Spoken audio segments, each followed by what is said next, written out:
നിങ്ങളുടെ ദൈവമായ കർത്താവാണ് നിങ്ങളുടെ കൂടെ വന്ന് ശത്രുക്കൾക്കെതിരെ യുദ്ധം ചെയ്ത് വിജയം നേടിത്തരുന്നത്.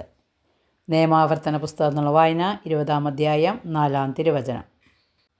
ദൈവത്തിൽ വിശ്വാസമർപ്പിക്കുകയും അവിടുത്തെ വിളിച്ചപേക്ഷിക്കുകയും ചെയ്തപ്പോൾ അവിടുന്ന് അവരുടെ പ്രാർത്ഥന കേട്ടു. ഇത് 1 ദിനവൃത്താന്തം 5-ാം അധ്യായം 20-ാം തിരുവചനം. ശക്തനായവൻ എനിക്ക് വലിയ കാര്യങ്ങൾ ചെയ്തു തന്നിരിക്കുന്നു എന്ന് വെറുതെ പുലമ്പിയവളല്ല അമ്മ മറിയം. സകല ജനത്തിനും വിജയകിരീടം സമ്മാനിച്ചവളാണ് മറിയം. തോറ്റുപോയ ശിഷ്യരെ പിടിച്ച് അവൾ എത്ര സുന്ദരമായാണ് വിജയത്തിൻ്റെ സോപാനങ്ങളിൽ എത്തിച്ചത്. തകർന്ന മനസ്സുകൾക്ക് ഉന്നത വിജയത്തിൻ്റെ ഉണർത്തുപാട്ട് നൽകാൻ അമ്മയ്ക്കേ കഴിയൂ, അമ്മയ്ക്ക് മാത്രമേ കഴിയൂ. സാധാരണക്കാരുടെ ബലിയർപ്പണമാണ് ജപമാല.